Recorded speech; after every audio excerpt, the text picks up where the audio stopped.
विषय के जो अभ्यर्थी हैं, अगर वो डिस्क्वालीफाई नहीं होते हैं, मतलब अयोग्य नहीं हो जाते हैं, तो उनकी नियुक्ति उनका पक्का है, क्योंकि वैकेंसी है ज़्यादा और अभ्यर्थी कम है उसमें। बीएड वालों को एक मौका है अभी अपनी जो भी लीगल रिकोर्स लेने करने का, या राज्य सरकार या एनसीटी अगर कोई अपने गाइडलाइंस अगर संशोधित करती है, को उनके पक्ष में निर्णय देती है, तो उनको एक मौका है। अगर कठिन आ भी गया अगर, तो भी इतनी बड़ी संख्या में कई अच्छे अभ्यर्थी होंगे, क्योंकि अगर प्राइमरी का भी अगर लिया जाए तो इतनी बड़ी संख्या में है, तो कट ऑफ मतलब अच्छा होगा।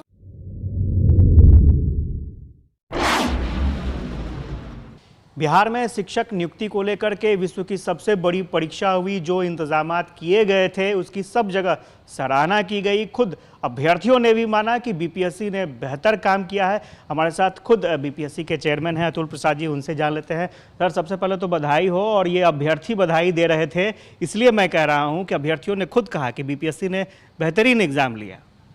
बहुत बहुत धन्यवाद सबका। सब लोगों ने सहयोग से और शांतिपूर्ण तरीके से परीक्षा दिया, इसके लिए वो भी बधाई के पात्र हैं। हम लोगों का आयोग में हमेशा से यह प्रयास रहा है कि हम कदाचार मुक्त परीक्षा कराएं, और आप लोगों ने देखा होगा कि 67th की पुनर्परीक्षा से लेकर के अभी तक जितनी परीक्षाएं हम लोगों ने लिया है, किसी में भी पेपर लीक या वायरल होने की कोई बात नहीं आई है।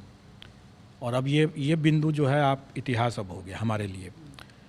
और आप ये भी देख रहे होंगे कि आज की जो चर्चाएं भी हो रही हैं वो वायरल या पेपर लीक के बिंदु पर नहीं हो रही है। अब परीक्षा की गुणवत्ता, प्रश्न पत्र की गुणवत्ता और इस तरह की चीज़ें की बातें हो रही हैं, जो कि अच्छी बात है। शैक्षणिक बिंदुओं पर अगर विचार विमर्श अगर होता है तो अच्छी बात है वो। सर, एक चीज़ जानना चाहेंगे कि जो आप लोगों ने जो कंट्रोल रूम बनाया था उसका कितना फ़ायदा मिला, और आपने एक पॉलिसी भी की थी कि नहीं, जो क्वेश्चन पेपर होंगे वो अभ्यर्थियों के बीच जाएंगे, खुलेंगे और बीपीएससी का अपना सील होगा उस पर। देखिए, हम हमेशा से इस बात को हम समझते हैं और हम मानते हैं कि हमें ऐसे कदाचार करने वालों से 2 कदम आगे रहने की आवश्यकता है। जो कमियां थी सिस्टम की 67th में जो हम लोगों ने देखा, जो वायरल हो गया, उन कमियों को हम लोगों ने चरणबद्ध तरीके से दूर किया। और उसमें से ये भी एक प्रयास था कि हम लोगों ने पहले स्टार्ट किया कि अभ्यर्थियों के समक्ष ही उसको अनसील किया जाएगा। लेकिन हम वहीं तक हम लोग संतुष्ट नहीं हुए, क्योंकि हमारा मानना है कि अगर हम उनसे 2 कदम आगे नहीं रहेंगे तो कदाचार करने वाले सेंध मार देंगे। इसलिए आवश्यक था कि हमें अपनी व्यवस्था में हमेशा लगातार परिवर्तन करते रहना, उसमें सुधार करते रहना। और उसी की कड़ी में इस बार हम लोगों ने यह भी किया कि जो रिटर्न सील जो होगा वो सील हमारा होगा। अभी तक हम लोगों ने पिछले बार में ये किया था कि जो रिटर्न सील होगा, मतलब रिटर्न बक्सा जब आएगा तो उसमें बक्से को जो सील किया जाएगा वो सेंटर सुपरिटेंडेंट का सील होगा। लेकिन इस बार हम लोगों ने उसको ही बदल करके कर दिया कि नहीं, सेंटर सुपरिटेंडेंट का वो सील नहीं होगा, वो सील हम देंगे। और फिर वो हम सीमित संख्या में देंगे ताकि सेंटर सुपरिटेंडेंट उसको लगा दे और फिर तब हमारे पास है, ताकि वो सेंटर सुपरिटेंडेंट के स्तर से या मतलब सेंटर के स्तर से कोई उस सील के साथ परिवर्तन कर दे, अभ्यर्थियों के समक्ष सील करने के बाद, अभ्यर्थियों के जाने के बाद उसको फिर से खोल करके फिर से सील कर दे। इस संभावना से इनकार नहीं किया जा सकता था, और इसी को देखते हुए ऐसा किया गया कि अब हमारा सीमित संख्या में सील जाएगा और उसी को लगा करके उनको वापस भेजना है। इसलिए अब इसकी भी गुंजाइश नहीं रह गई कि सील तोड़ करके फिर से सील करना संभव अब नहीं है। सर, अब तो इंतज़ार सबको रिजल्ट का है, और जो जानकारी मिल रही है रिकॉर्ड समय में रिजल्ट भी आना है। बिल्कुल, हमारा प्रयास ये है ही कि हम रिज़ल्ट दें। और जैसा मैं मानता हूँ कि 9वीं 10वीं और 10वीं 11वीं 12वीं इनका तो हम रिज़ल्ट जल्दी दे देंगे, पहले दे देंगे और जल्दी दे देंगे। जहाँ तक प्राथमिक कक्षों का बारह है उसके अध्यापक का मामला है, उसमें एक समस्या ज़रूर है, जो कि आप सब लोग अवगत हैं इस बात से कि बीएड वर्सेस बीटीसी की जो बातें चल रही हैं, इसमें जब तक वो कन्फ्यूज़न दूर नहीं हो जाता है कि बीएड का क्या करना है, तब तक स्वाभाविक है कि हम बीएड का रिज़ल्ट नहीं दे सकेंगे। लेकिन जो कॉमन मेरिट लिस्ट में जो डिप्लोमाधारी जो आ जाएंगे उनका तो निश्चित रूप से हम रिज़ल्ट निकाल देंगे। बीएड वालों को एक मौका है अभी अपनी जो भी लीगल रिकोर्स लेने करने का, या राज्य सरकार या एनसीटी अगर कोई अपने गाइडलाइंस अगर संशोधित करती है, को उनके पक्ष में निर्णय देती है, तो उनको एक मौका है। सर एक चीज़ और जानना चाहेंगे, एक ट्वीट आपने किया था 9 से 12 तक के अभ्यर्थी जो हैं उनके लिए, बहुत हमारे पास मैसेज आए कि सर से जाकर के पूछिए कि ये जो तैयार रहने की बात है, आप लोग तैयार रहें डॉक्यूमेंट वेरिफिकेशन के लिए, ये क्या है सर? डॉक्यूमेंट वेरिफिकेशन बहुत जल्दी स्टार्ट होने वाला है, और जहाँ तक मुझे अभी ज्ञात है वो हम लोग शायद 4 तारीख से ही शुरू कर दें, 4 सितंबर से। और ये डॉक्यूमेंट वेरिफिकेशन हमारा 11th 12th और 9th 10th और इसका होगा, और इसी में दिव्यांगजनों का भी हम लोग मेडिकल कराएंगे, क्योंकि इसके बिना हम परीक्षा फल नहीं दे सकते हैं। और स्वाभाविक है कि इसमें चूँकि ये ST वाले हैं इसमें, इसलिए सबके सब मैं समझता हूँ कि इसमें बिहार के ही निवासी होना चाहिए, और इसमें हम लोग उनको अपने गृह जिला में ही ये डॉक्यूमेंट वेरिफिकेशन की व्यवस्था करेंगे, ताकि उनको ज़्यादा इधर उधर भटकना न पड़े। लेकिन एक सीमित समय देंगे हम उन्हें, और उसी सीमित समय के अंदर में उनको डॉक्यूमेंट वेरीफाई कराना है और अपना जो मेडिकल कराना है जो दिव्यांगजन हैं। और अगर उसमें कोई मेडिकल में अगर उनको रेफ़र किया जाता है IGIMS में या किसी और हॉस्पिटल में, तो वहाँ उनको जा कर के इसको करवाना होगा, ताकि हम समय पर रहते हुए, मतलब मेरा मानना है कि 15 सितंबर तक अगर सब कुछ अपनी योजना के हिसाब से चलेगा अगर, तो 15 सितंबर तक इन लोगों का मैं परीक्षा फल देने की स्थिति में रहूँगा। और जहाँ तक प्राथमिक की बात है, वो मैंने पहले ही बताया कि उनका डॉक्यूमेंट वेरिफिकेशन भी हम लोग स्टार्ट कर देंगे, और लेकिन उसमें थोड़ा टाइम लगेगा। तब तक प्राथमिक के अलावे जितने लोग हैं उन लोग हम लोग कर चुके रहेंगे। तो प्राथमिक वाले में थोड़ा सा विलम्ब है, और विलम्ब का कारण एक तो यह है कि उनकी संख्या बहुत ज़्यादा है और उसमें हमें कई तरह की चेकिंग करनी है, और दूसरा जो बीएड वर्सेस BTC का भी एक मुद्दा है।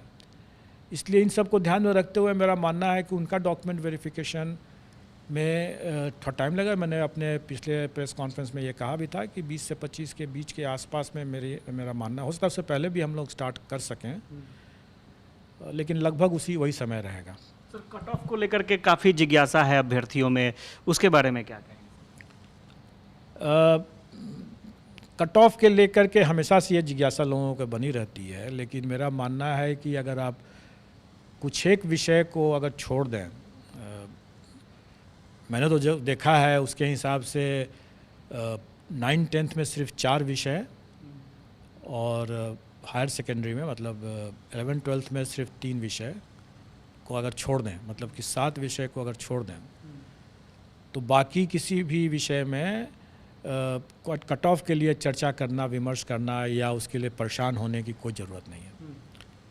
कोई ज़रूरत इसलिए नहीं है कि उसमें मैंने अपने ट्वीट के माध्यम से भी लोगों को एक तरह संकेत देने का कोशिश किया है, लोग उसका सही से नहीं समझ सके, तो फिर मैंने आज हिंदी में भी उसको स्पष्ट कर दिया है कि जो लोग इन 7 विषयों को छोड़ करके अन्य विषय के जो अभ्यर्थी हैं, अगर वो डिस्क्वालीफाई नहीं होते, मतलब अयोग्य नहीं हो जाते हैं, तो उनकी नियुक्ति उनका पक्का है, क्योंकि वैकेंसी है ज़्यादा और अभ्यर्थी कम है उसमें। लेकिन यही स्थिति बाकी में नहीं है। अब जहाँ तक बाकी जो 7 विषय बचते हैं इसमें, उसमें प्रतियोगिता तो रहेगी ही, और वो गेस करना मेरे लिए सही नहीं होगा वो बताना, क्योंकि मेरा मानना है कि सभी अभ्यर्थी अच्छे हैं और काफ़ी मेहनत करके आए हैं, तो स्वाभाविक है कि कट ऑफ भी अच्छा ही रहेगा। फिर अगर प्रश्न पत्र कहीं पर अगर कठिन आ भी गया अगर, तो भी इतनी बड़ी संख्या में कई अच्छे अभ्यर्थी होंगे, क्योंकि अगर प्राइमरी का भी अगर लिया जाए तो इतनी बड़ी संख्या में है, तो कट ऑफ मतलब अच्छा होगा। कितना होगा, ज़्यादा होगा, कम होगा, ये मैं नहीं बता सकता हूँ। बहुत बहुत शुक्रिया सर। और स्वाभाविक तौर पर अभ्यर्थियों को इंतज़ार है रिज़ल्ट का, और सबसे ख़ास बात यह है कि बीपीएससी एग्ज़ाम ख़त्म होने के बाद से ही रिज़ल्ट की तैयारी में लग चुकी है। कुछ प्राथमिक जो अभ्यर्थी हैं, प्राथमिक शिक्षक के अभ्यर्थी हैं, उनमें थोड़ा सा विलम्ब हो सकता है बीएड की वजह से, लेकिन बाकी जो रिज़ल्ट है वो समय पर आएंगे और समय से पहले भी देने की कोशिश की जा रही है। ये बीपीएससी की तरफ से एक अच्छी खबर निकल कर सामने आ रही है। कैमरा पर्सन आनंद के साथ आशुतोष चंद्रा, कशिश न्यूज़, पटना। एक तो पहला कि हमारे जो प्रावधान थे वो पहले से दिए हुए थे, जो सरकार की नियमावली में ही घोषित है कि एनसीटी का जो भी होगा परामर्श, उस पर सरकार का जो भी निर्णय होगा वही लागू होगा।